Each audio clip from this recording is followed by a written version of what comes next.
Welcome to the Broken Pencil Booking Company Pro Wrestling Podcast and radio show infused with hip hop. I am Wood. Made daily with organic, farm to table, localized, neuralized, sterilized, Scotch guarded for 2020 repellent, available online, shipped via Amazon, not available on Sundays, but now available on thebeastradio.com. Broken Pencil Logic. You stay classy, internet. I'm Suave Burgundy. Hot Boy Summer in full effect. Wait a minute. Fucking right.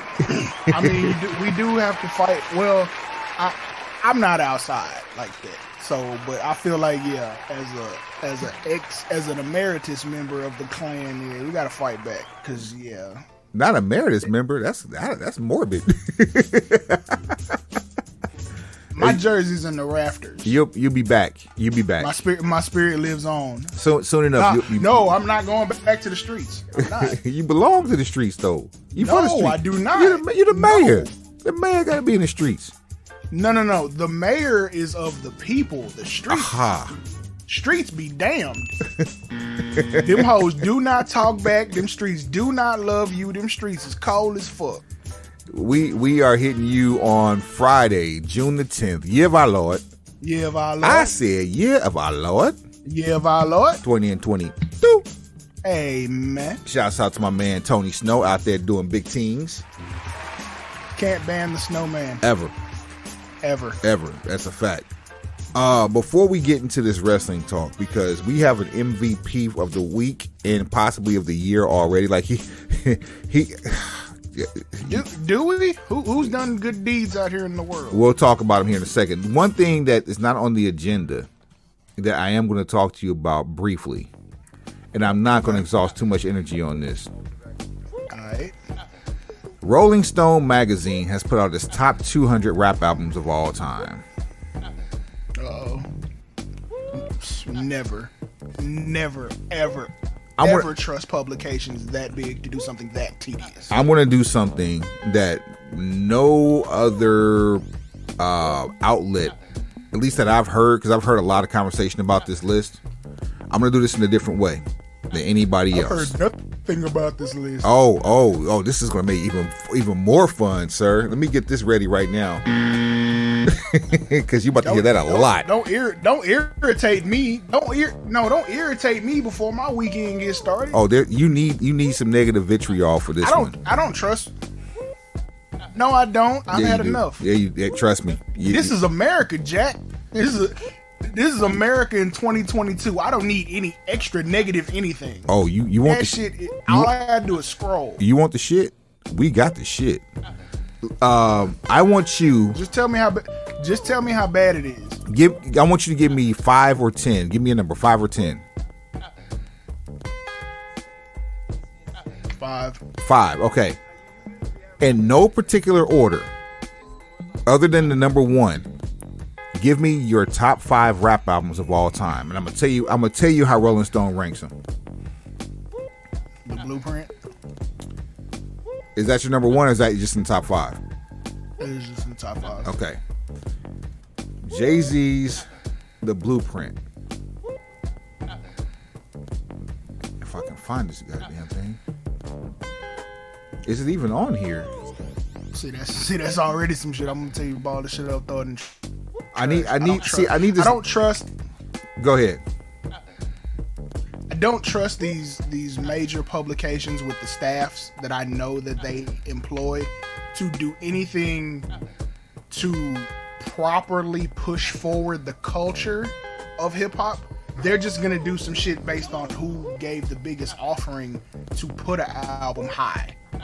Okay. So Got it. Don't find the blueprint. Got it. It's number 3. It's number 3. So they actually got. That's not too bad. Hey, I'm not tripping off that one. I'll take that. Give me another one. A little bit of credit. Snoop Dogg, Doggy Style. There you go. That's what we're talking about. Doggy Style, number 35. For context, Chance the Rapper, Acid Rap. Hold on. For context, Chance the Rapper, Acid Rap is 36, and Sugar Hill Records, the story of Sugar Hill, or Sugar Hill Records story rather, featuring Rapper's Delight and The Message, was number 34. Okay, so that tells me this is a decidedly East Coast slanted list. I could have probably figured that out anyway. Where is... I ain't even gonna make myself mad asking about Scarface. Where is... Not even on the list. No Scarface albums? I'm checking right now. Like The Diary, Untouchable. No, there's not one Scarface album on the list. In fact, the only mention of Scarface in the top 200 was a Raekwon song known as Incarcerated Scarfaces, which is on Only Built for Cuban Links, the original version. And go to hell. At number 37. Go directly. Go to the store. Go to your digital download store. Get any Scarface album, and then go directly to hell while you listen to it. The Purple Tape is 37. Just so yeah. Scarface. So where's Illmatic? All right. Is that actually one of your favorites? No. Okay, so I just want to know where it is. 24. That's kind of disrespectful. Where's Ready to Die? Number 1. Damn. Damn. I don't know how to feel about that. I don't know if I should be like, yeah, or like. Oh, I can give you some context. I'll give you some more context in a second. Okay. Go back to your. You got two more. Biggie and Jay are 1 and 3. That okay. Two's gonna fuck your head up, if you must know. But I can't tell you what number 2 is until you give me your 2.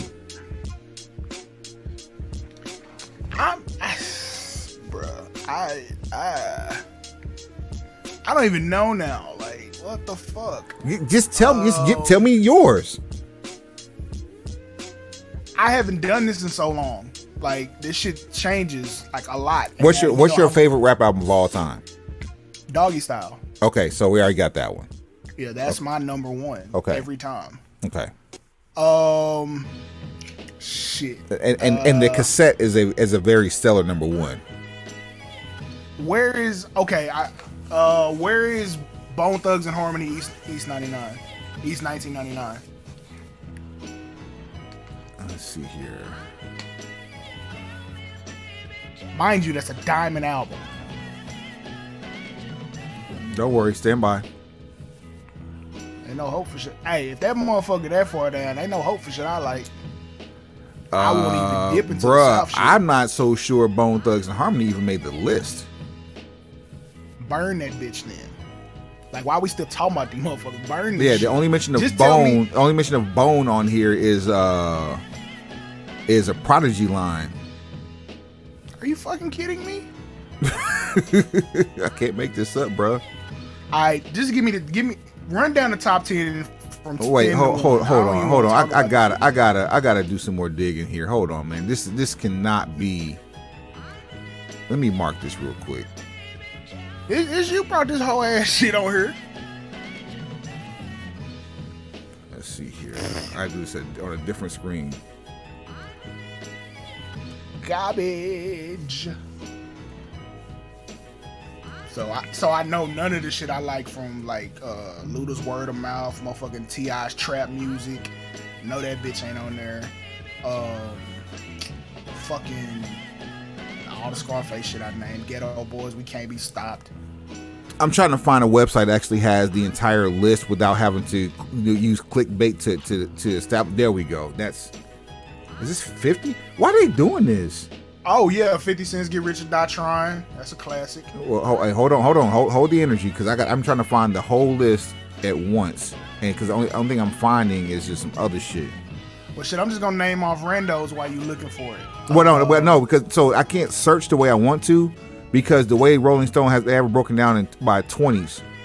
I got what you're saying. Hear me. Number 1, fuck this list. Number 2, I'm just gonna name off random albums that I like into the air while you're searching. All I need you to do is give me number 10 to number 1. That's all I need. On this list? Yes, that's it. That's all I need. All right, well, I'll give that to you right now. Number 10. Okay. Like, is that? Hold up. Fuck, where'd it go? Fucking clickbait. I swear to God, I hate the internet now. This is not your dad's internet. I promise it's not. Everything's a paywall or a fucking fight. And of course, it goes back to Rolling Stone's website. All right, number 10, The Miseducation of Lauryn Hill. I'm sorry. Let me take it to number 11. Drake, Take Care. Okay. All right. Now, the reason I gave you that is because the Chronic 2001 is number 13. So Lauryn Hill. Excuse the fuck out of me. Lord Willin' is better than Chronic 2001. I like Lord Willin', but no. Not like that, I don't. And I love that album, but it's not, no. Lauryn Hill, The Miseducation is number 10. Tribe, Low End Theory is 9. Wu-Tang, 36 Chambers is 8. Miss E, So Addictive. I ain't gonna lie. That belongs there. So Addictive? That belongs. Over Super Duper Fly? Yeah, Okay, all right. And I love both, but yeah, that belongs there. Yay, My Beautiful Dark Twisted Fantasy. I'm good. To Pimp a Butterfly, Kendrick Lamar. I would have put Good Kid, Mad City above To Pimp a Butterfly. Thank you. But because of cultural impact, I understand why somebody who doesn't share our same air quotes vibe would put that there. Funny you should mention that, because here's the argument. Quite arguably, the most seminal, pivotal album in rap history, which in many people's lists is number 1, but on this list it made number 4. Public Enemy's It Takes a Nation of Millions to Hold Us Back. And then, so Jay-Z's Blueprint is 3. Who's 2? This is where you go ape shit. I'm already like, fuck. Look, how many times you want me to say fuck this list? Okay, all right. Number 2 is Outkast. Which one? Stank on you. You know what? I'm not angry about that. I am. Because Stank on You is not even in their top 2 albums. Here's the thing. Hey, Trips, welcome to the show early. Here's the thing. This list of 200 albums was comprised by who? I would. What publication put this out? Don't sugarcoat Rolling Stone magazine. Here's what I say to this list. That's the top 50. Just described our next 10 years of Rock and Roll Hall of Fame inductees. It's like, right, you went through the whole top 10. You ain't heard LL Cool J once. You ain't heard nothing about Rakim. Future's number 20. The fucking Chronic ain't in the top 10. Future's number 20. Which one? DS2. Cultural impact, but it shouldn't be number 20. Mad Villain's number 18. I can guarantee you never listened to that album in full, Mad Villainy. Probably not. Exactly. Let's see, what else? Cardi B, 16, Invasion of Privacy. Absolutely not. You see what I told you? Labels are paying for spots. It's just, hell the fuck no. You tell me the top 200 albums in hip hop history, and you're gonna, like, look, get the fuck away from me. I can't believe. Like, for real. Get away from me. This is my fault. You brought this bullshit in here. You this is came totally, in here and didn't wipe your fucking feet. This is totally my fault. Absolutely. This is all your fault. But we are a hip-hop infused pro wrestling podcast. I wouldn't be doing my due diligence if I didn't bring this up, considering that we haven't played any new music on this in quite some time. Man, you should have ran that fuck shit by me before you tell me we're going to talk about a Rolling Stone list of the top 200 rap albums in history. Too easy. Fuck no. Fuck. Spell fuck. Capital F, capital A, capital C, capital K. Fuck no. Yeah. The people who put that list together have no business talking about rap whatsoever. This is what. Remember when I said last night when we talked? I mean, last episode we were talking to Snowman. What moron decided that they were just gonna write rap albums in random order and decide this is what we're gonna do? So Red Meth, nowhere in the top 10. Probably. I don't even think Redman made the top 200. Redman or Method Man together or as individuals. I didn't hear no mention of ODB. I'm just like, come on, bro. Like, I understand that on the financial scale, something's not right with this. Hold on, something's definitely not right with these websites. Oh my God! What? I can't. Okay, so I am right here, and oh no, I'm not. Okay, hold on. I'm gonna go through this. Let me peruse real quick. But even like these top, like Above the Law, Black Mafia Life is 167. I mean, what am I supposed to say to that? Look, your top 20 is shit, so I can't even respect where you would put that. In a major way, 178. I ain't heard E40 come up not now. There it is. I just told you. In a major way, it's 178. Fuck you. That's what I say. You need to stop hanging around these kind of people. They're a horrible influence on you. Bandana is 197. Excuse me? So, okay. Bandana is 197. 198, KMD, Mr. Hood. Rest in peace to both of those guys. Travis Scott's Astro World is number 200, and Juice WRLD is 199. So you're putting Freddie Gibbs and Madlib in the same category as MF Doom, pre-mask. Wait. The Jacka Tear Gas is a top 200 album with a critic score of 68. Who the fuck is Cupcake? Pop Smoke gets a 63 and makes 192. No. You heard what I said. Who the fuck is Cupcake? And you see how I just danced right over there, right? Nah, no. You drug us out here in this fucking water. Get out and swim. This is LL Cool J 147 for radio. Wow. Draco. This is worse than an opinion. Tupac, Me Against the World. Oh my God. Yeah, where's All Eyes on Me? Me Against the World is 134. Suck me sideways. Capone and Noriega is fucking 187. Well, is that War Report? Yep. People's Instinctive Travels in the Past of Rhythm 121. Camp Lowe's Uptown Saturday Night is 183. Outkast, Speaker Box Love Below 124. You crazy as hell. Black Album 113. Suck me sideways. Now, Biz Going Off was a dope ass album, but it is not better than the Black Album. Oh Dirty Bastard 106. Return of 36 Chambers, dirty version. Nope, not finna allow you to lie on me. Eve's Scorpion album's better than Old Dirty Bastard's album. I'm shocked that Crit made the list at 170. Crit was here, and then 169 is Goody Mob Soul Food. Like, get.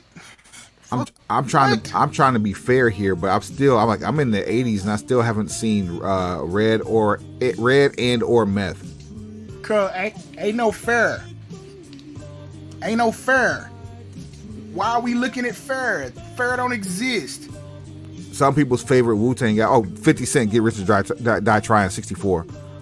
Scarface the Diary, there we go, 61, which Kendrick Lamar, Damn, is 60, and Biggie, Life After Death, is 59. Cube, America's Most Wanted, is 58. The Carter 2 is 99. Hey, who is No Name? No. Album is better, apparently, than all of those, including Beastie Boys' License to Ill. That one coming at 56, the No Name album did. Migos Culture, 54. Better than... Never mind. Hell Hath No Fury is 97. Ice-T's Power is 96. Trap Music's 95. Fuck you. Alright, we move on. Go ahead. As much as I love Dilla Donuts is 48. There's not one rap on that album. I don't want to talk about this no more. All right. So we're moving on. Go do your own shit. You know what I'm saying? It's killing my vibe. Like, this is terrible. Yeah, go do your own Googles on that one. It's quite depressing. At any rate, the fucking Slim Shady LP is 85. So, and that ain't that album Diamond? Man, get the fuck on, bro. All right. Like, why did you bring this to me? MVP of the week, possibly MVP of the year so far. He's exhausted himself on 2 different organizations, and he came out and put on a masterful performance with one of the most gruesome injuries we have seen pre-match. Cody Rhodes. You just really put me in a sour ass mood. Let's talk about Cody. That'll bring you back up. Wait, no, not necessarily. No. I mean, no. I don't dislike Cody at all. I think he fits much better in the WWE structure of things now than he did. He was an outlier in AEW because he has a thirst and a passion and a knowledge of traditional old school pro wrestling just presented in a modern form. Whereas where he just left is a different place. He fits perfectly in Stanford now. Like, he stands out a cut above because he can talk, he can invoke emotion, and this particular instance at Hell in a Cell does nothing but increase those superpowers. All factual. But you know what I'm saying? I can be very much objective about speaking on Cody. This is one of those things that, okay, you saw it live, we saw it. But the legend of doing this is going to grow and grow and grow and grow as time goes on. It's already quite arguably one of the greatest performances we have ever seen inside not just a pro wrestling ring, but a pro wrestling ring with a gimmick match attached to it. You see, people are going to do that shit. What you just did, people are going to do that because for whatever reason, we're prisoners of the moment. If this is a rap list and you're living in the moment, Cody wrestling with this torn pec and taking off that robe and showing everybody how bad it was without it being bandaged up is a top 5 moment if this is a rap list.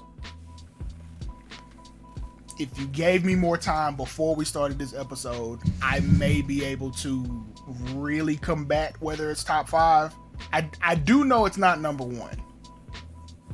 Really? 100%. Look, Mick Foley gave his life for us. Like, let us not forget June of 1998.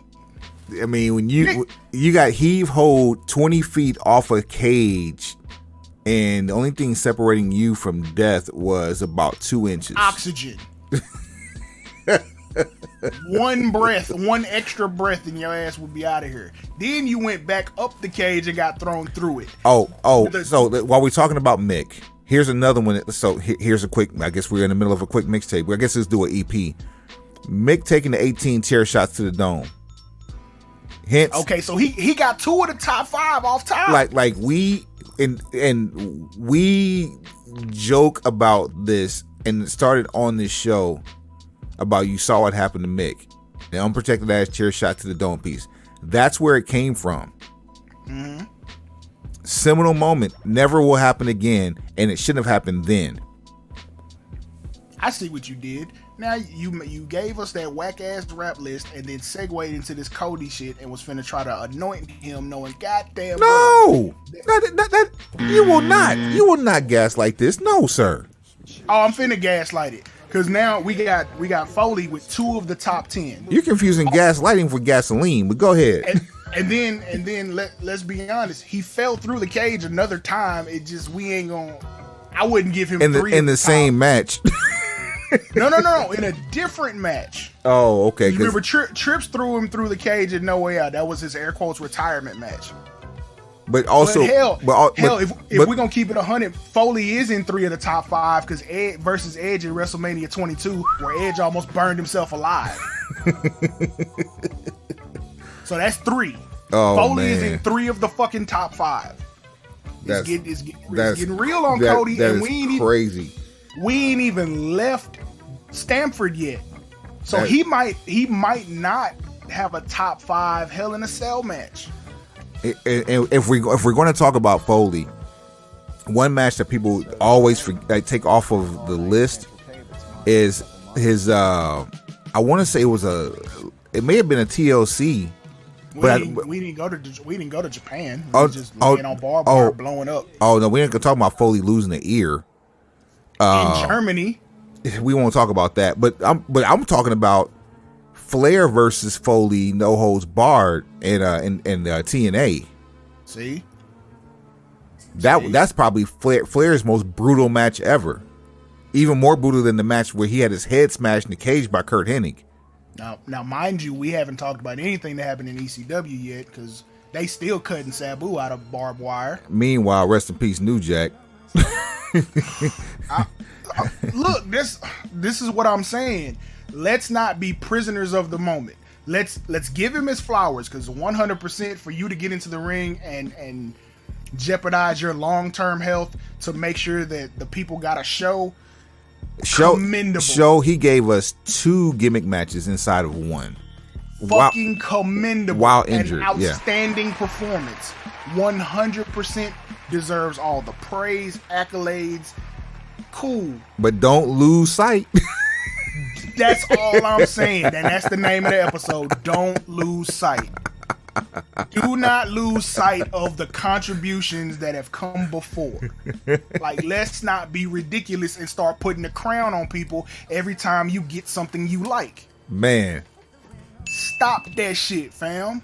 Quit doing that. It's disrespectful. And see now, and now you see how the segue actually works out. You see what I'm saying? Like we are surgical is the word. So surgical.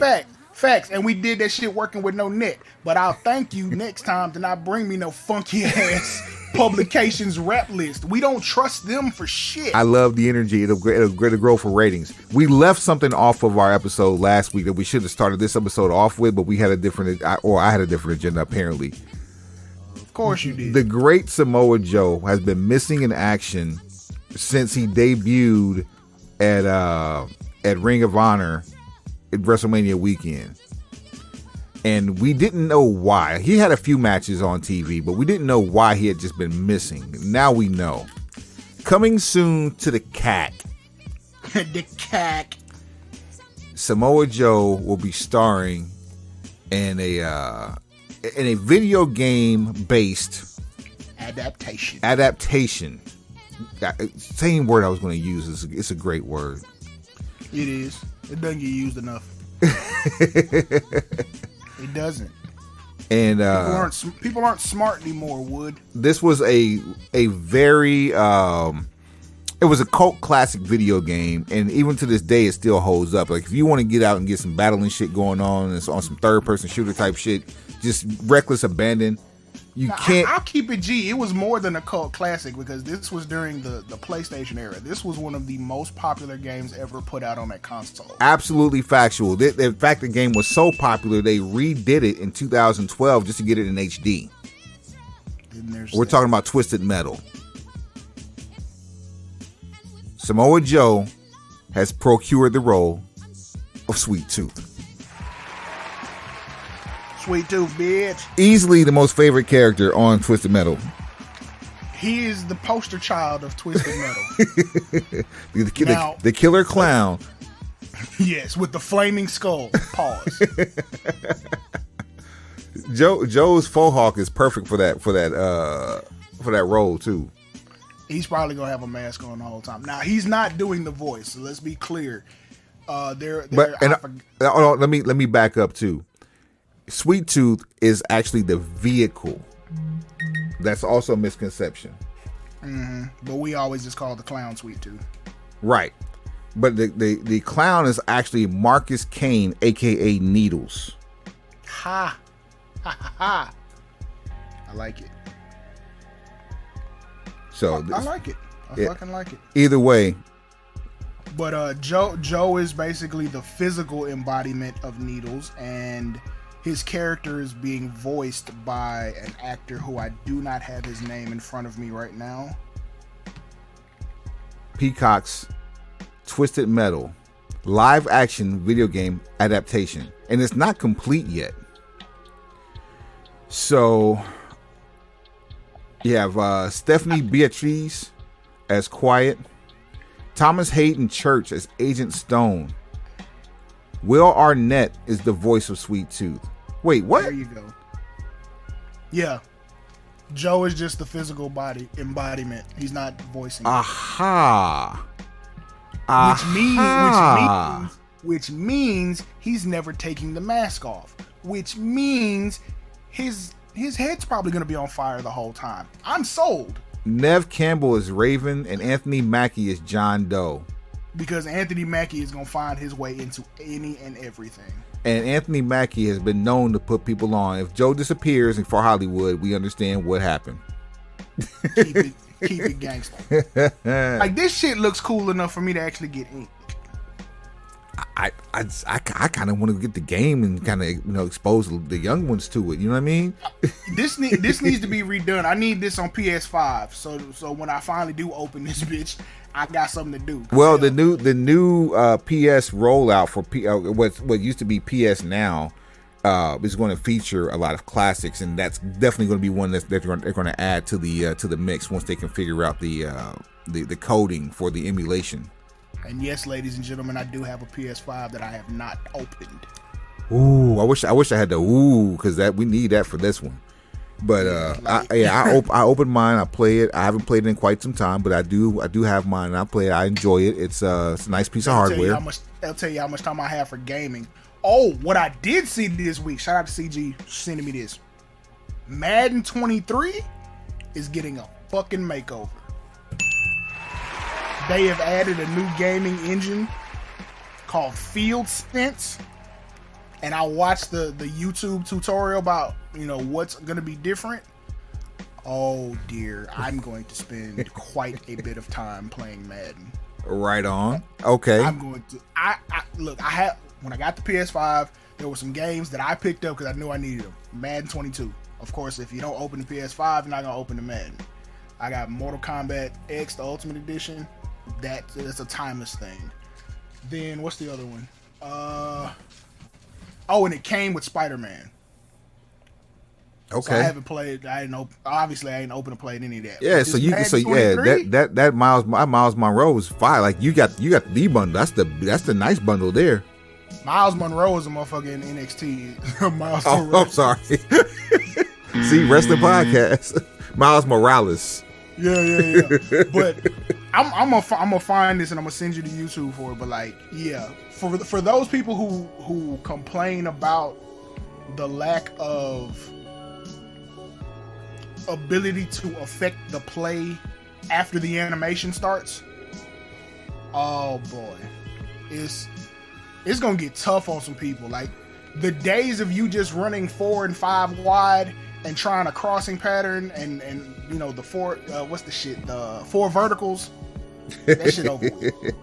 Those days are fucking over. Like I don't give a damn how much audibling and hot routing you do from the 4 vertical set. That shit don't matter no more because now you can knock the ball loose. Now you can play the ball and the receiver in the air. Well, while we're talking about football, name one brand ever to have only played 3 seasons, played 2 seasons, be preparing for a third, and have 3 logos, 1 logo for each season. XFL? You would be correct, sir. Have right, circle win the square. Yeah. So today it was announced that they've made some hires for head coaches for the XFL. You ready for this list? Run it. Reggie Barlow. Okay, name I'm familiar with. Former head coach of Virginia State University. Anthony Beck,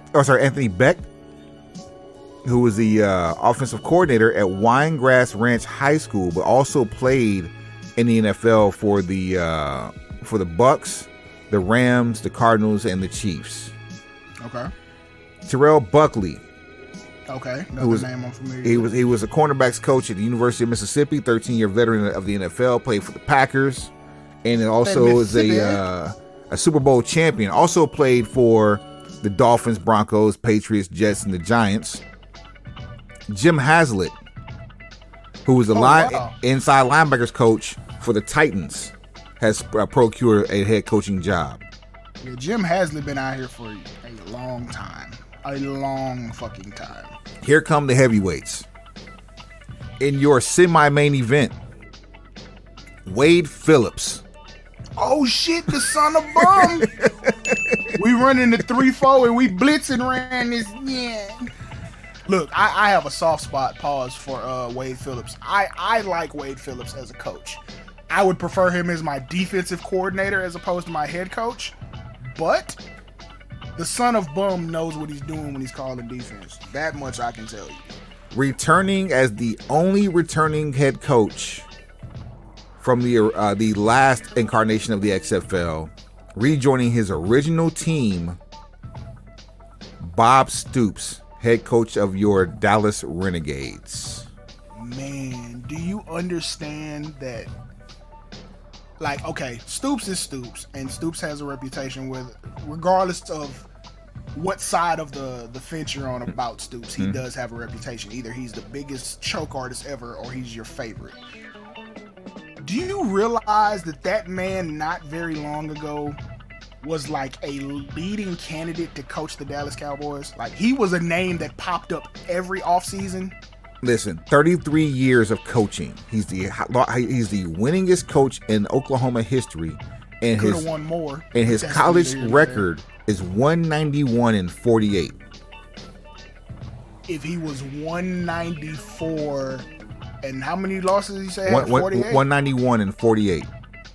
191-48. So if he was 194-45, he'd be in Saban territory. He's already in the conversation just because you said that. He's you just put him in the conversation just by mentioning Saban. I put him in the conversation, but those 3 games take him out of the conversation. Aha. those are national championships that were blown. Aha. There you go. All right. Now, here are the names that are going to shock you.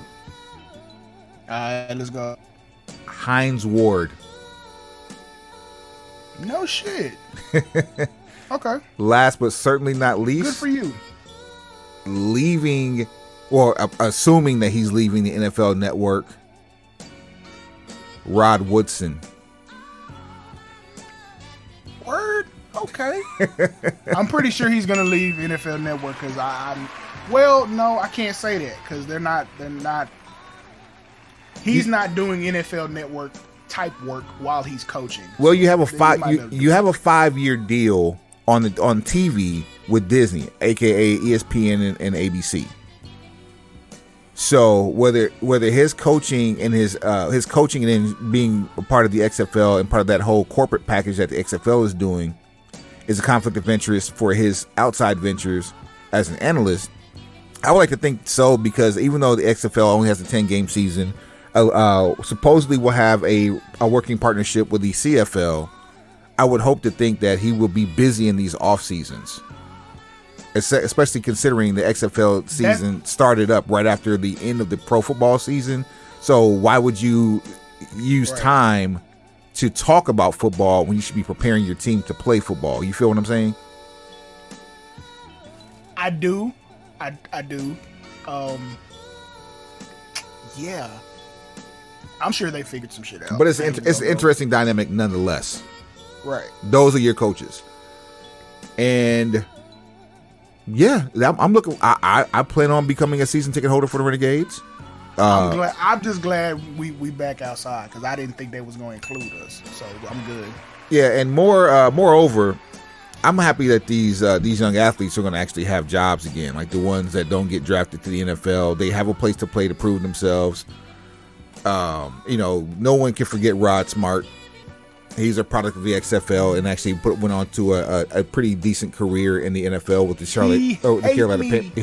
Carolina Panthers. So yeah, I hope they bring back that energy too, that whole make your own jersey energy. But we'll come back to that.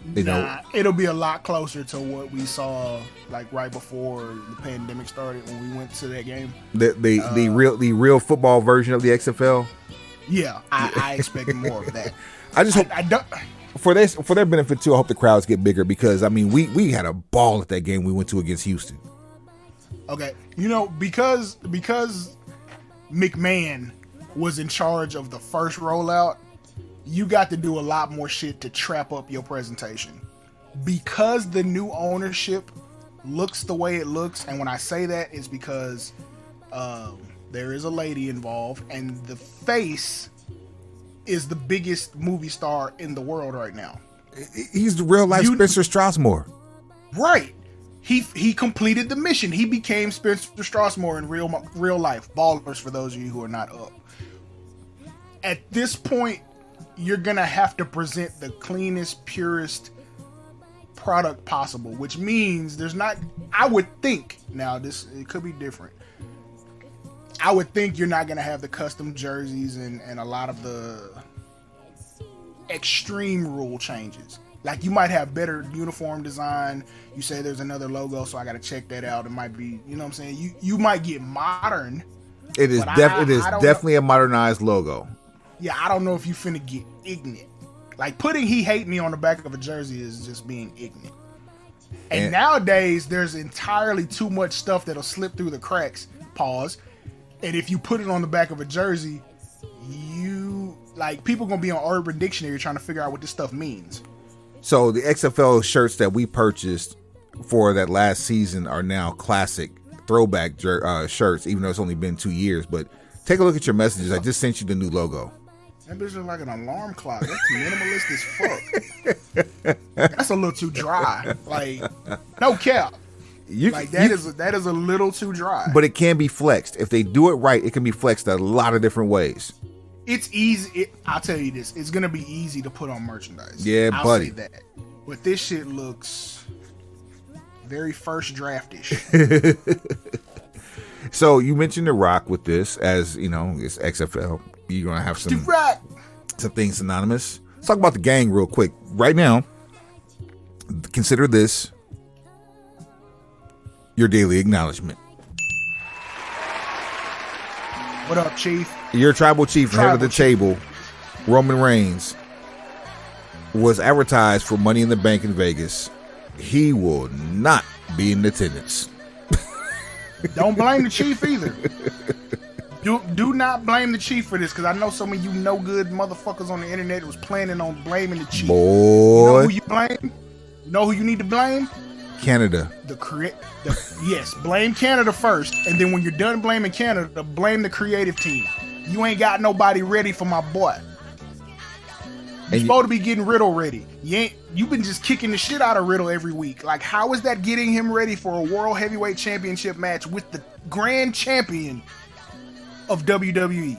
600 plus days and counting. So, are we gonna get him a new belt or what? Like, is he still going to carry two? Is he still going to be carrying two? He shouldn't.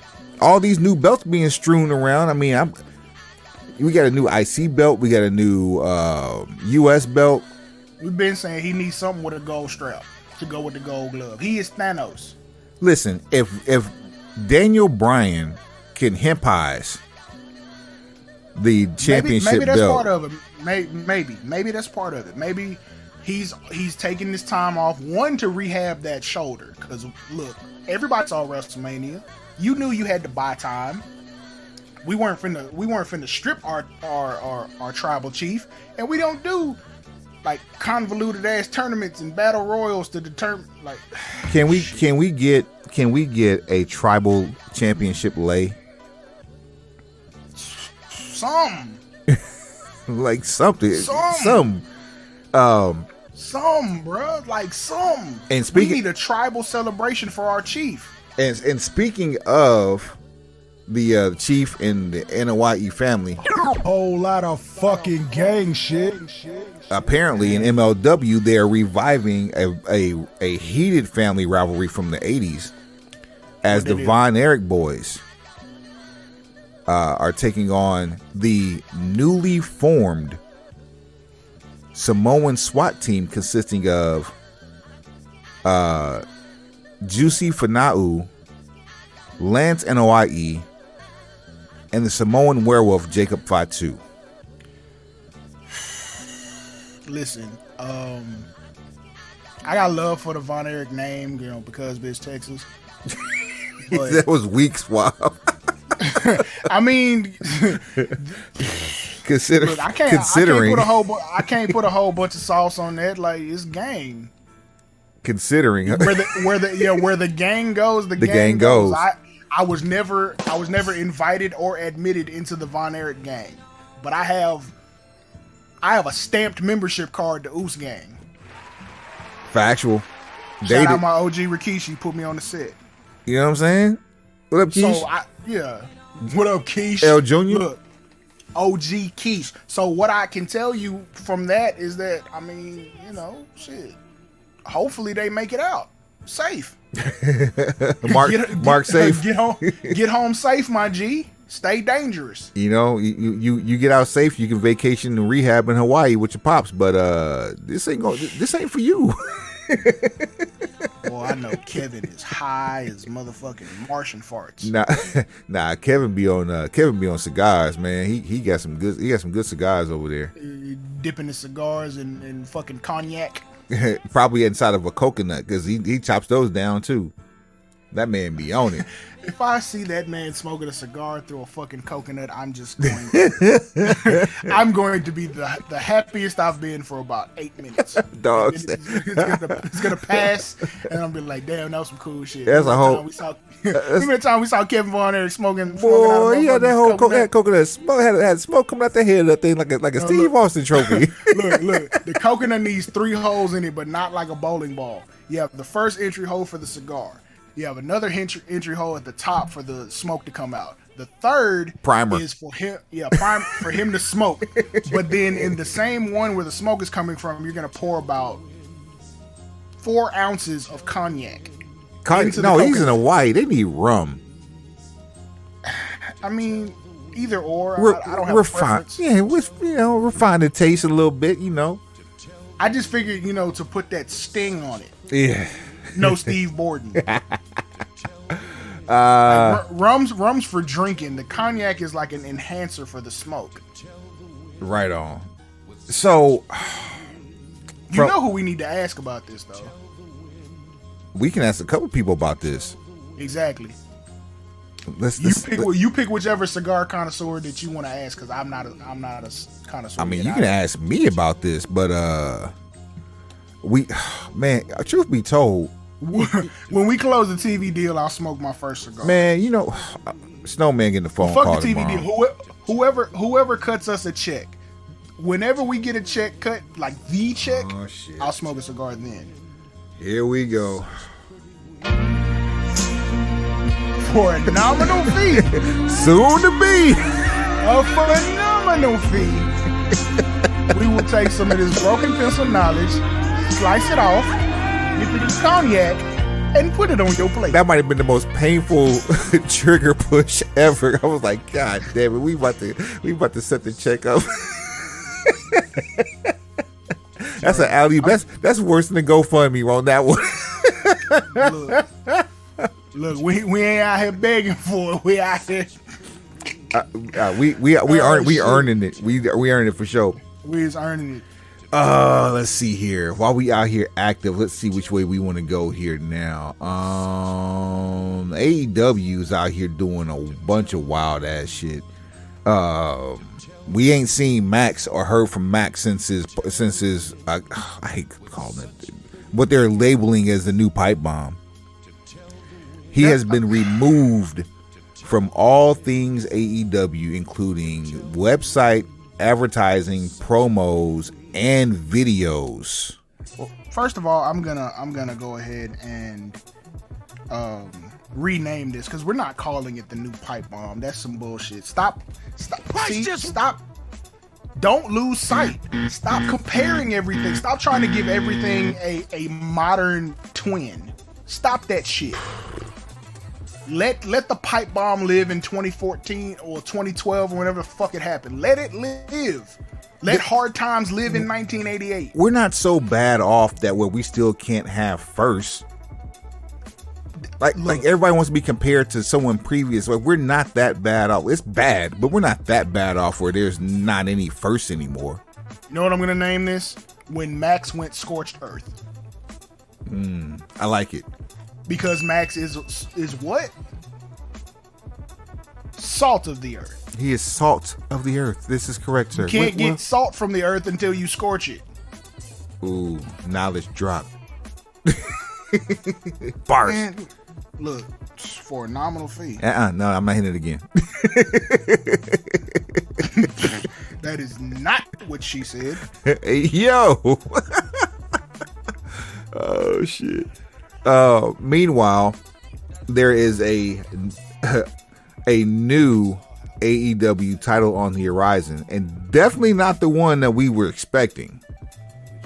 While watching Dynamite, they were announcing a new AEW title, and I was expecting to get the announcement of the Trios title, finally, considering Forbidden Door is just mere 3 weeks away. 2.5 weeks. However, what we're getting is the AEW All Atlantic Championship.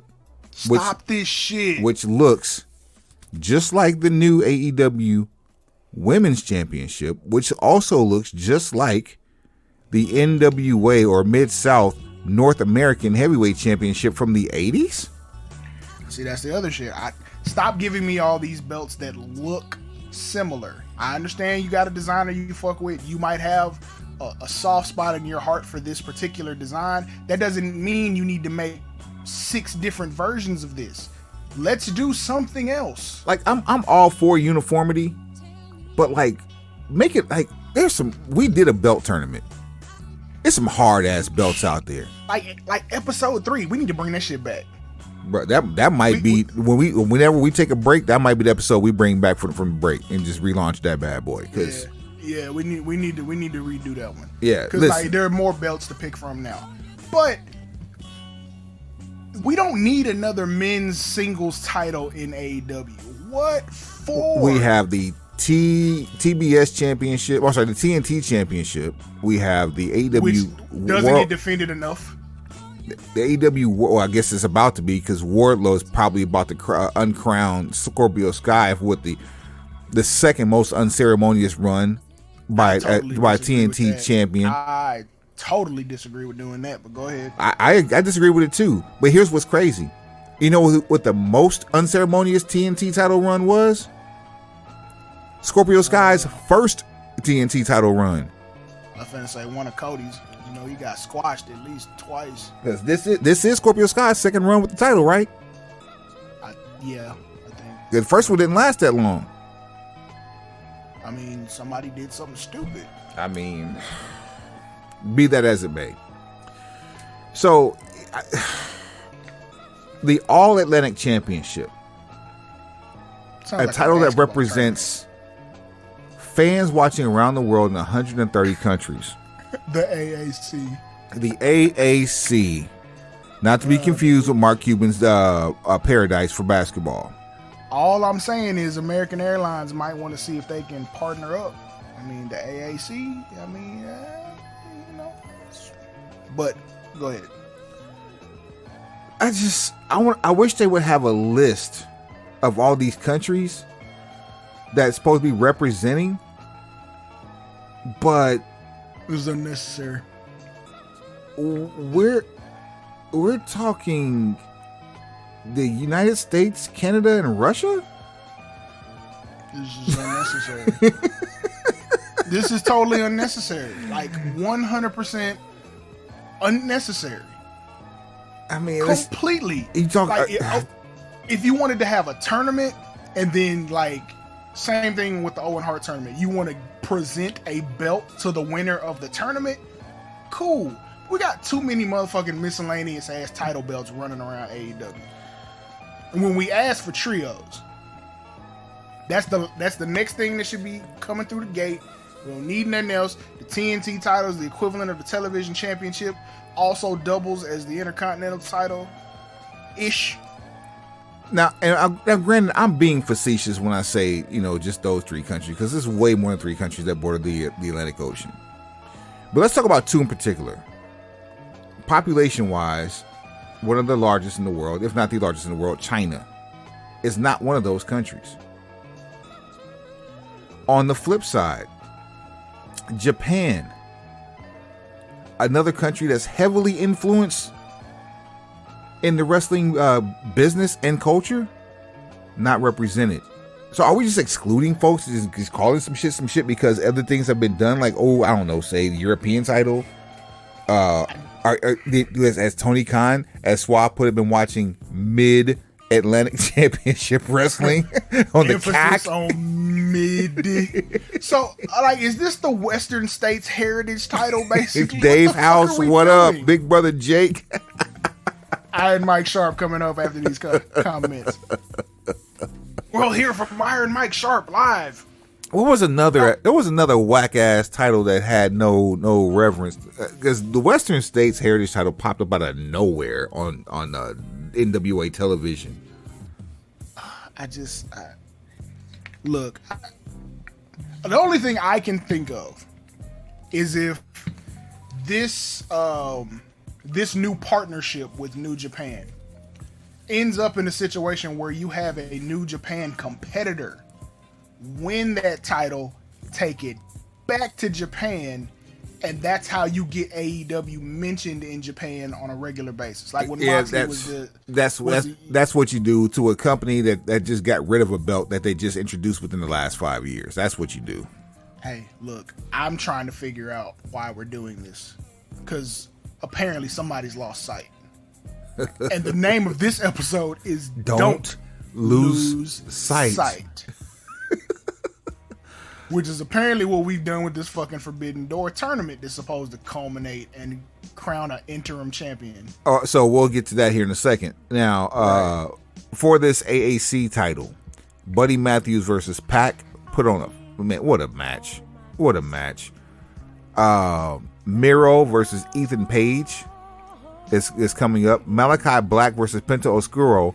So let me get this right. Out of the 4 matches that you have, 2 of them feature members of Death Triangle and House of Black. This is the feud that never ends. These matches are fire. On my friends. These matches are fire, but this is the shit you should have been doing the whole time then. Is this Cena versus Orton? No, it's not. Why the fuck did we wait 13 weeks to get Buddy versus Pac? We could have done that and been done.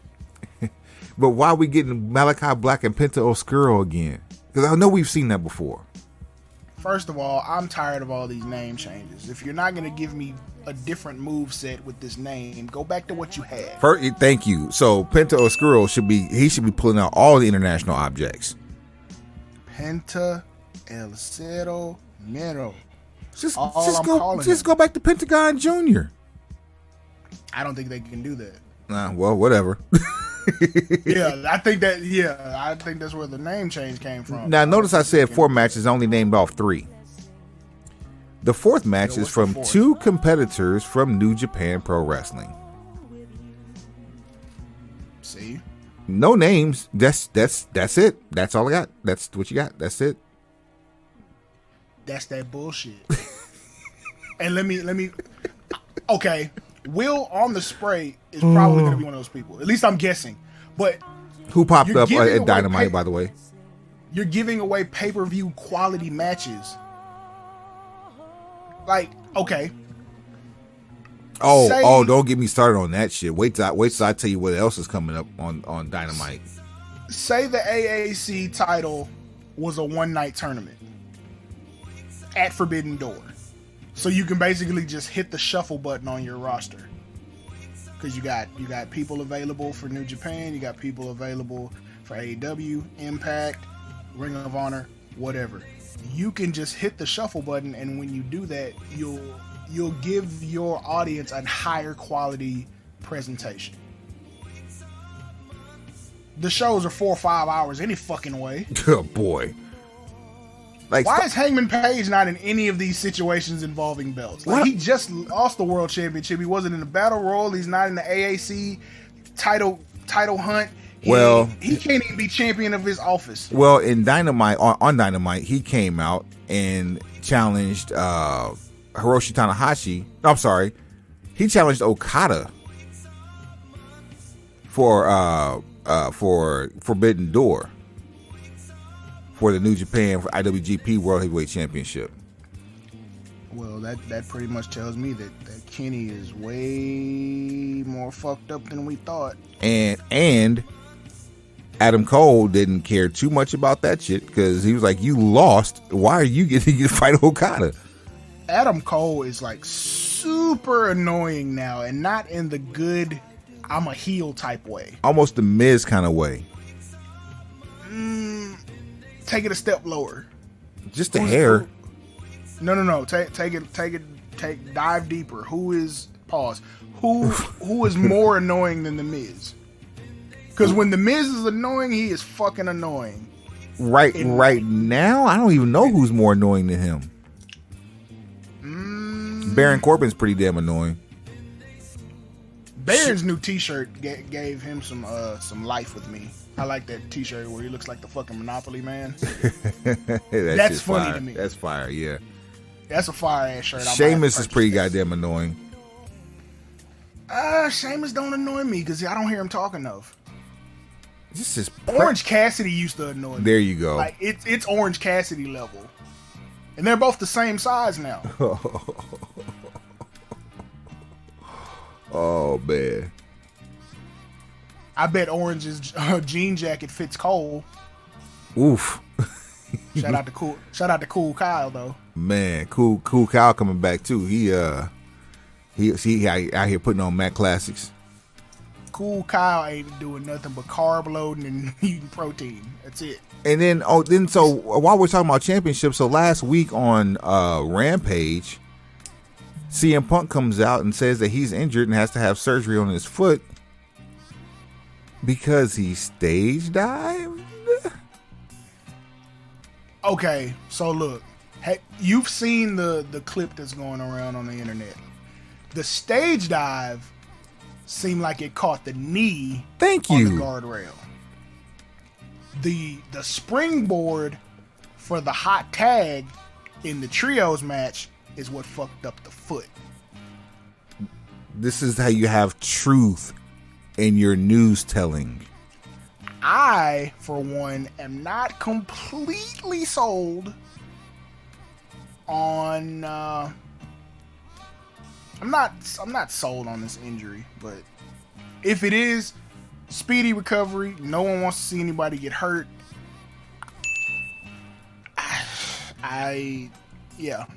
No one wants to see anybody get hurt. I am hopeful that this is going to turn out in some situation where Maxwell Jacob Friedman ruins everything. So what do we get from this? So AEW is following the UFC route and coming up with interim championships for those who can't defend during their time frame of defenses. So as opposed to being held in the, actually, you know what's crazy? I think the reason why Tony Khan does this. Hear me. I think the reason why he does this. Did you hear me? I think the reason why he does not hold titles in advance is he doesn't want WWE vacant to be crowned and new. Ah, shit. Somebody should have made an AEW vacant account by now. But yeah, tip of the hat to avoid that. Okay, he's following, as much as Eric Bischoff comes up in situations that are like slightly anti-AEW, this is right out of Eric Bischoff's playbook. Very simple. This is his I formation halfback dive. My competitor does A, I do the opposite. WWE does title forfeits and vacancies. We're gonna do interim champions and tournaments. Vince hates tournaments. We're gonna do a whole bunch of fucking tournaments. Everything's a fucking tournament or an eliminator. So we got a fucking battle royal that saw which was severely lacking. The best thing that came out of this was an unnoticed, unconfirmed, then confirmed heel turn from Shane Swerve Strickland. Swerve should have been like last 2, 3. He should have made it to the final 4. but it's neither here nor there. He Darby Allin. He swerved Keith Lee and YFN Darby.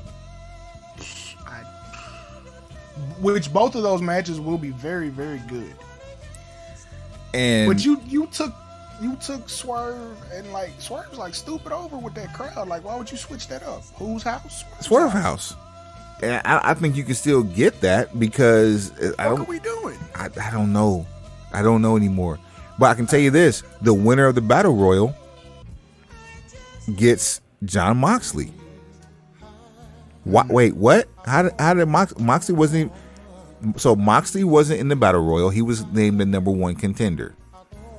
Nope, he was gone. No Wardlow, no Samoa Joe. No Wardlow. Wardlow decided that CM Punk is the champion, and he doesn't want to fight to be an interim champion. He wants to fight for a championship that he can defend and bring honor back to, aka the TNT title, which he'll be facing Scorpio Sky on tonight for. Who said this? Wardlow did. Why the fuck would you have him say something that goddamn stupid?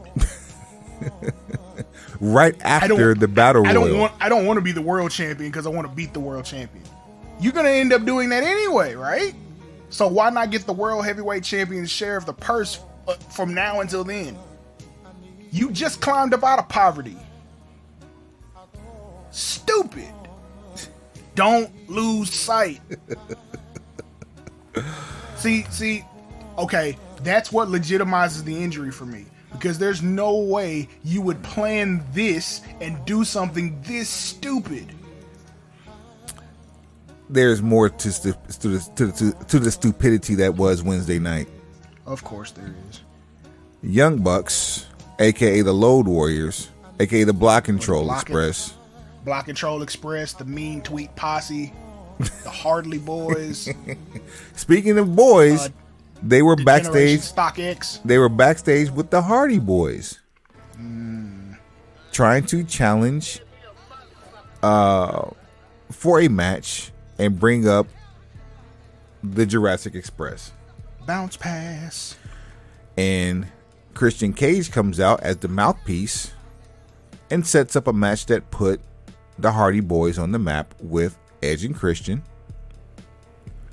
And long story short, Christian books a match for next Wednesday's Dynamite that features the Young Bucks,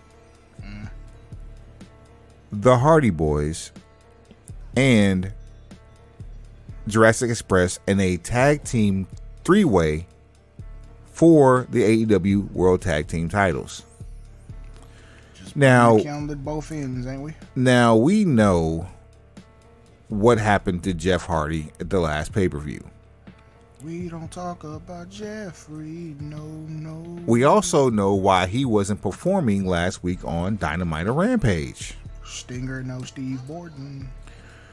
So considering what happened at the pay-per-view, Double or Nothing that is, and considering his age and health quality, you ain't gonna be satisfied.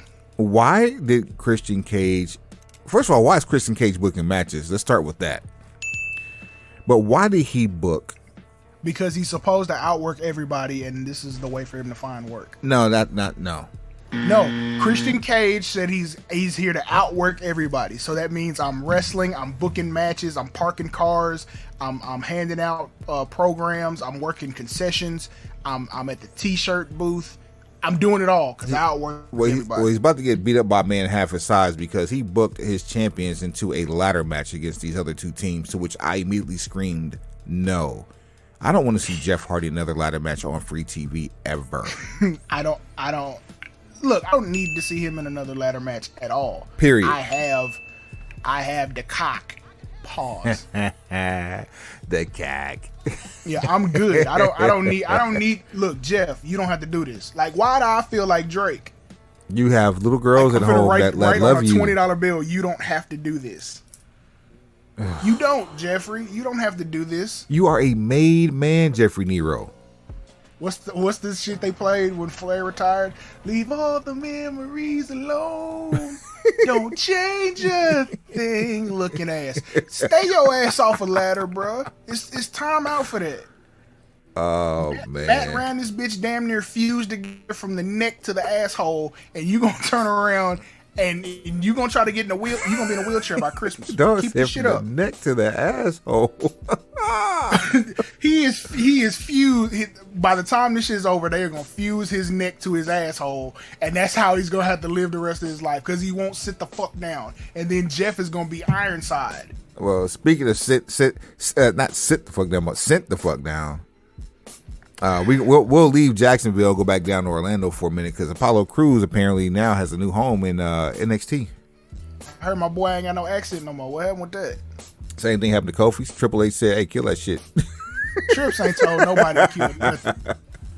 Trips ain't told nobody to kill nothing because Trips ain't even involved like that. Otherwise, I'd still be watching. Where is Aziz's big ass at? Probably taking bumps. Dabba-Kato went from Raw Underground's seminal problem child to working to be repackaged. That's probably what he's doing again. And we still ain't seen was it Jack Bar and Ace Bandage? Excuse me? T-Bar and Mace. Mason. No. Yeah. So T-Bar, Dominic Dijakovic, whatever the fuck, like Bobby pin and hairbrush.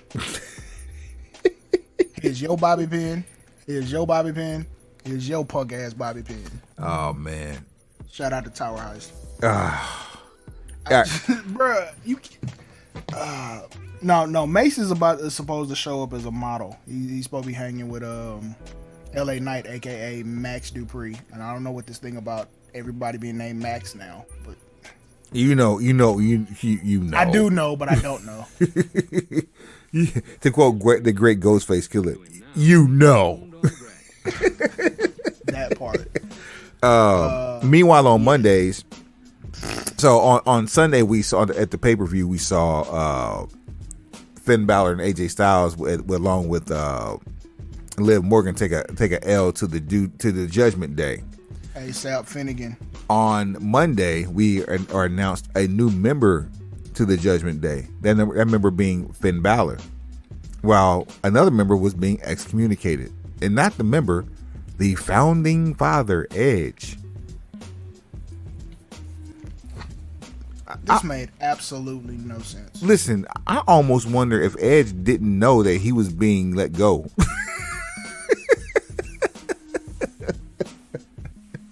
That look on his face said, "What the fuck? Like, you can act, but come on, man." No, from what I read, it was some shit like to the effect of... that's tongue in cheek. Yeah, right. True. He wasn't feeling the direction of the supernatural aspect of where they were going with this whole Judgment Day thing. But they have never done supernatural right other than with The Undertaker. And even then, if you go back and watch it now, it's going to feel cheesy. Did Edge forget that he was part of the Brood? I mean, look, okay. These fuckers drink blood. No, but for real, we talked about this shit last week. Look, you're air quotes under contract, but you reserve the right to not participate. Hey, I don't agree with this. This doesn't make sense to me. Let's come up with something else. Oh no, you want to do what you want to do, and now you're gonna kick me out the group. The group I started. The fucking group I started. The group I've been out here getting over for the last 3, 4, 5, 6 weeks. Y'all got rid of Michael Bivens. Not even Bobby Brown. Michael Bivens. This is why I don't give a fuck who does what to Stanford. Oh, and I ended up finding a perfect comparison for contract is legal and binding, but at the same time, you have to do what's best for you. Which is also what's best for business. No, go ahead. I'm sorry. Sometimes. Marriage. Perfect example. Yes, it's a legal binding agreement between two people. Till death do us part.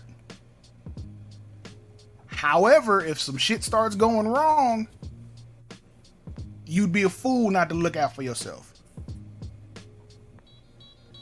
Right, wrong, true, false. Absolutely.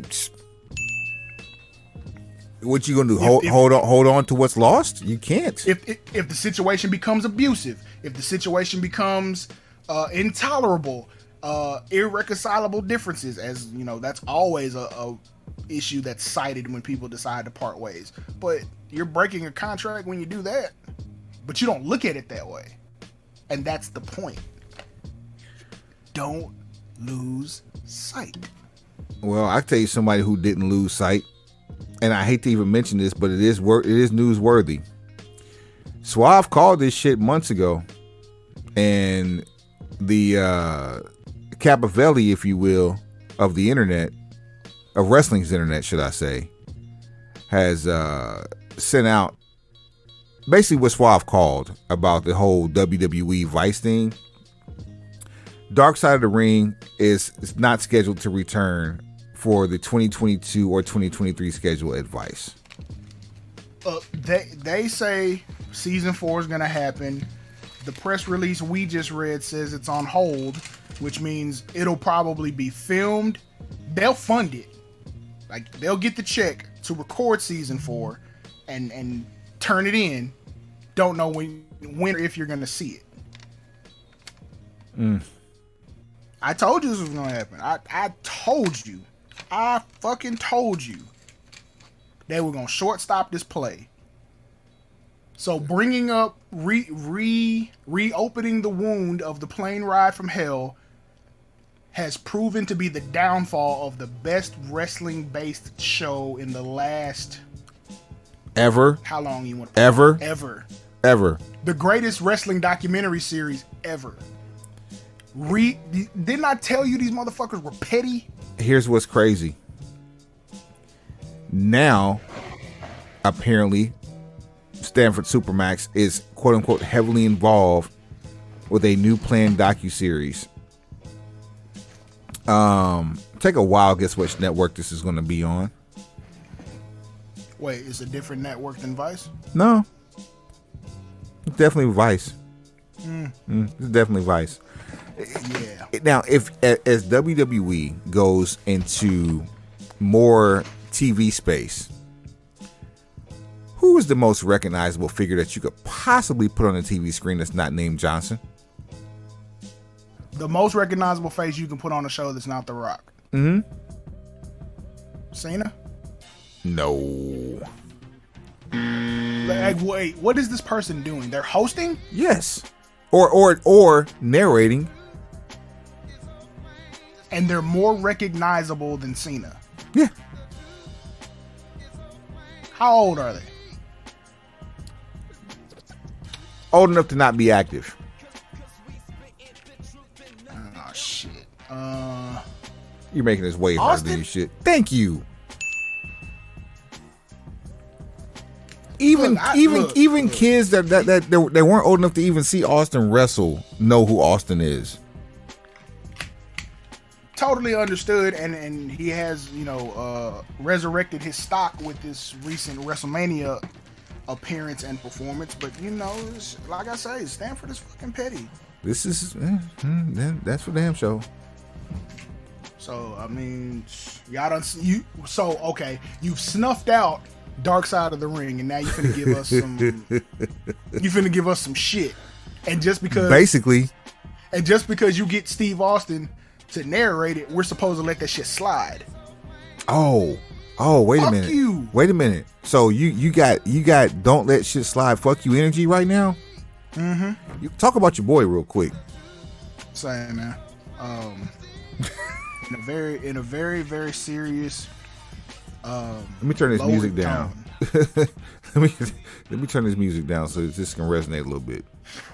Here's what I want. I want people that don't look like us to stop, and I mean fucking stop immediately, using our struggles as a comparison for your crackpot analogies. Passively at that. Not even aggressively, just passively.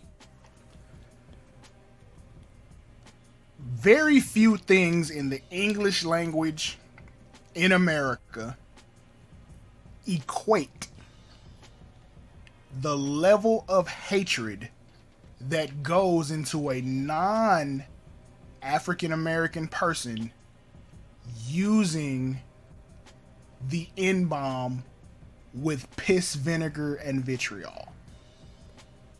Few things you can scream out in public and literally make everything stop. Like, there are some hateful words, there are some curse words that you scream out, and like, okay, people will pay attention, like, okay, there's about to be an altercation or a fist fight. There are very, very, very few words that will stop any and everything moving. One of them, and the one at the top of this list that we're talking about right now, we don't even say on this podcast for that very reason. So for anyone in a wrestling capacity that has no origins, no background. Excalibur Herb, this is for you too, you bitch. Yeah, you have no basis of experience to compare that word to anything, because you don't know what it feels like when that word is directed at you with hatred behind it.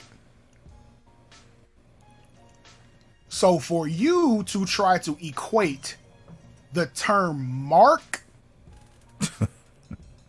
like, you know, the mark in a con, basically meaning a rube, an idiot, a target, a ne'er-do-well, a less than. Yes, someone who is easily led astray, run amok, easy to have the wool pulled over their eyes. You are someone who we can extract money from with little effort.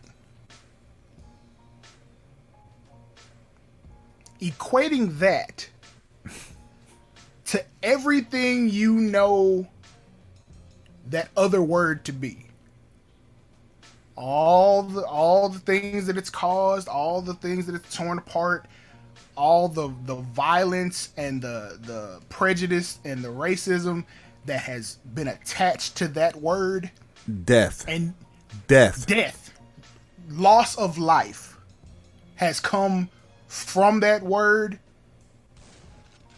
and you equate it to calling someone a mark.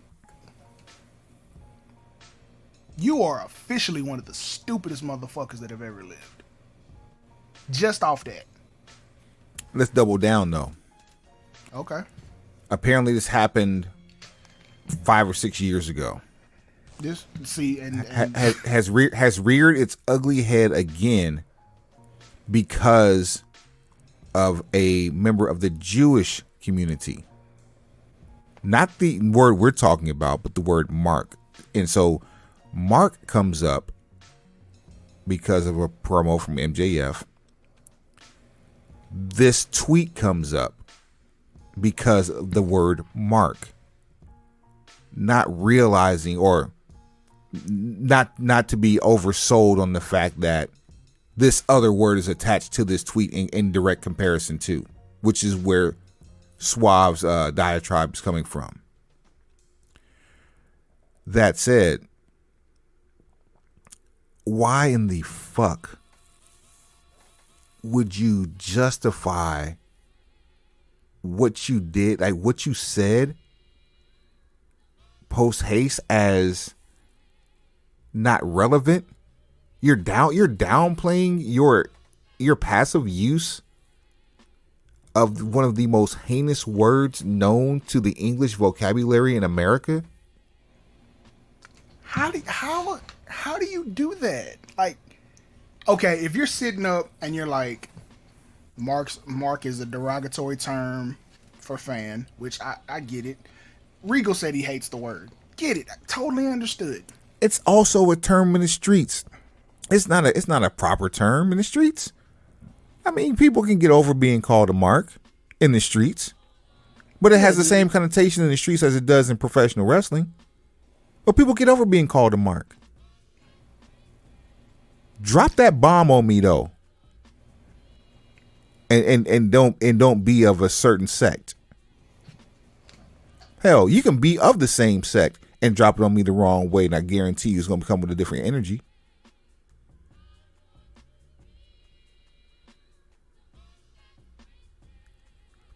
I'm trying to wrap my mind around what conversation was going on in your head that made you say, yeah, those two things match. You're wrapping your head around this concept of why something like this could even happen requires the one thing that didn't go into this at all.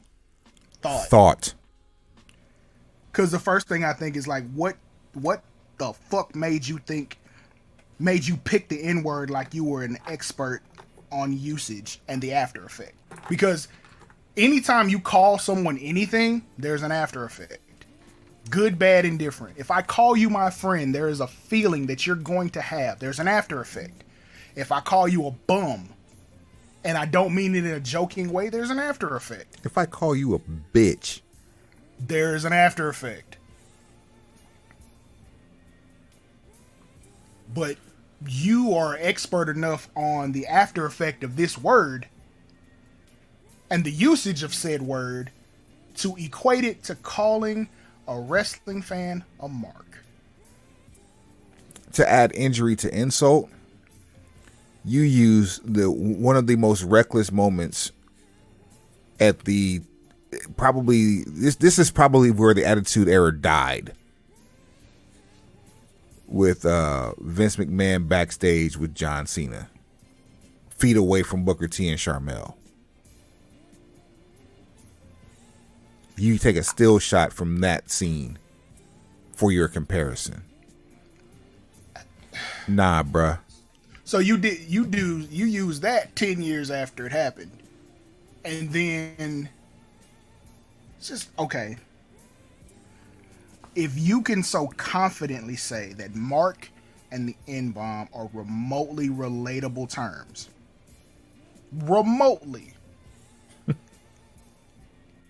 Then there is another group of words that don't have anything to do with the black community, but those words would be equally equatable, right? I can make it easier for you, Suave.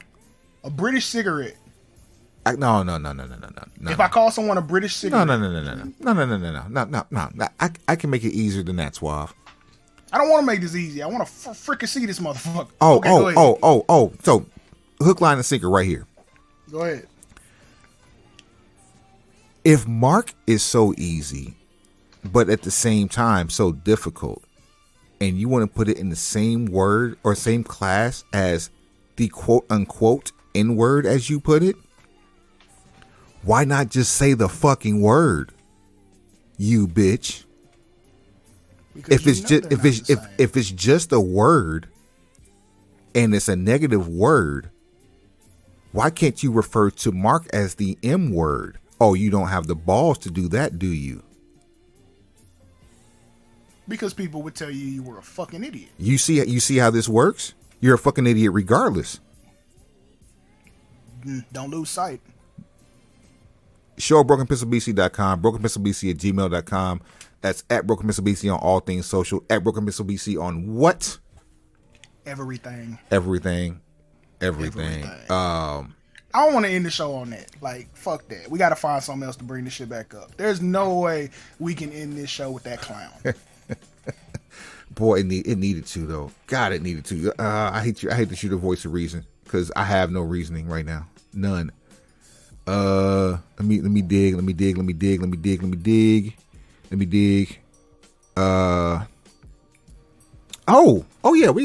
So Andrade El Idolo showed up on Dynamite this week.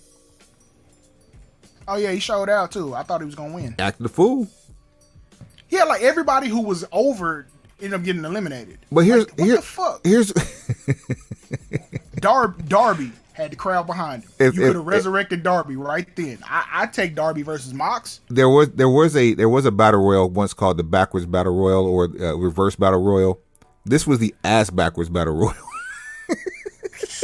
Boy. But that said, let me ask you this: what are the odds of Chick Flair showing up on SmackDown this week? Oh, Oh, that's some more dumb shit to talk about too. Not Chick-fil-A, bro. So first of all, answer that question because I got another question. We can end it with this other question because. I'm gonna say there's about a 48% chance that Chick-fil-A shows up tomorrow or today or Friday. This calendar is all off, huh? Yeah, I'm with you. Yeah. I'm with you. I'm not mad at that. I'm not mad at that. I'm a little discombobulated at the moment.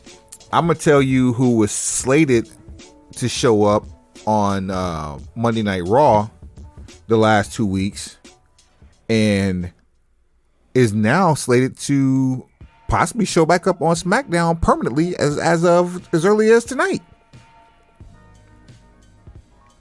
Who that? Lacey Evans.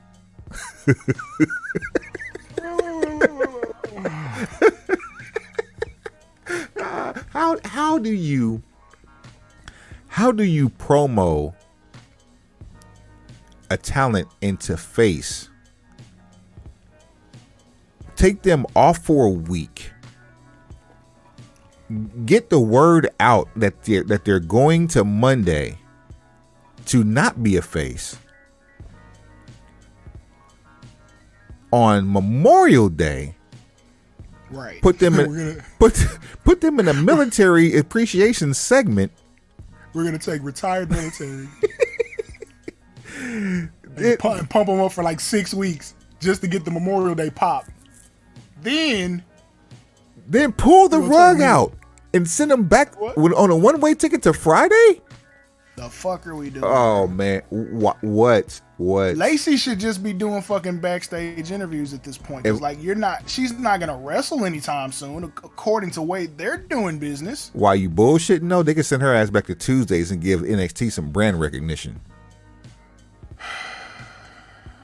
But am I thinking too much though? I think I'm thinking too much though. This isn't your father's NXT, so I'm not in favor of just sending anybody to Tuesday. That shit feels like a death sentence. Like Ziggy just gets to teach a class on TV about wrestling and working, but like sending everybody else, like I'm afraid for Apollo Crews. That seems like one step too close to a future endeavor. I got one last bit. I thought about this. We can definitely end this on a good note. We got to shout out the home team. Who that? Head Crack the Gat, Bodega Brothers, Super Gang, wrestling fan, pencil pusher extraordinaire.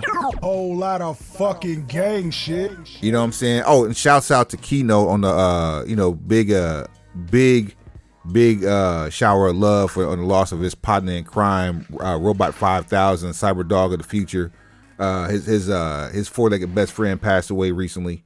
So definitely trash. Yeah, so we want to send our love in regards to that. But Head Crack the Gat, host of the Morning Hustle, syndicated national radio show, is stepping foot into a professional boxing ring for the first time. You want to take a wild guess who he's going up against this week on pay-per-view? Who? Kevin Ferguson Jr. Sheesh. For those of you not familiar with the name Kevin Ferguson Jr. is the son of the late, great Kimbo Slice. And Head Crack is fighting Kimbo Slice Jr. And then Kimbo Slice Jr. got hands. His father had hands. he had ham hocks. His father had soup bones. His father used to beat people for free. It wasn't for free. Now them Florida backyard fights, they had money on them, but yeah. Shouts out Dada 5000. His father used to beat people. His father purposely shaved the middle of his head and braided the sides. You got to really think about it. Takes a special breed of individual. Fam, that's like you're inviting people to say something just because you want an altercation. The Road Warriors did it as characters. Kevin Ferguson Sr. did it as a way of life. Kimbo Kimbo Slice Sr. is like if Def Jam Fight for New York had a boss character that you had to fight after you beat every other rapper. He walked the streets. Him. He walked the streets of Miami. You know the big swollen motherfuckers like 3 times the size of every other character on Double Dragon? Adobo or Abobo, I think his name was. Adobo. Bitch, I'm put this seasoning on your whole ass. I'm about to season your motherfucking jaws, ho. Whap, whap. Oh, that's funny as shit. Oh, yeah. Man. Head crack, you know what I'm saying? Crack a head for the home team. Don't get your head cracked. I gotta keep it real, cause like head crack is no fool. No. That's one of my hip hop OGs around here. As evident by, the homecoming party. Man. Co-headliner. Yeah, put that I've been doing that. on my name. I've been doing that, man, almost 30 years, and yeah, you know what I'm saying? I ain't worried. I'm just like, why now? Yeah, like I know you. I know you can handle yourself, but you have really great confidence in your training, or you have great confidence that Kimbo Slice Jr. ain't so much junior. Either way, I'm gonna support. I want the best for everybody. This is what that is. You want the best for everybody. Broken pencil logic with the shit. You can't write this. You can't write this. Mark my words. See what I did there? Fuck the casual fan. Fuck Dave Meltzer. And I can't. Shouts out to Ron Murray, our infamous fourth man, because the gas price just went up. Boy, I want a good one tonight. It won't stop going up. Please. So please, gun enthusiasts, keep your weapons. I appreciate you having them, but put them shits down. You're gonna learn. Don't fuck it up for everybody. Don't lose sight. Suave, take us to the house. Pencil pushers, observe these nuts. On your funky ass.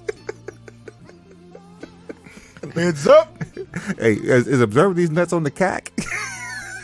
Pencils down. We getting canceled. We getting canceled. Don't say that in a workplace environment. That's gonna work out horribly for you. If you listening to this in a workplace environment, it's already too late. You heard that shit. And you laughing your ass off right now too. Just don't say it to your coworker though. Don't blame us if you do.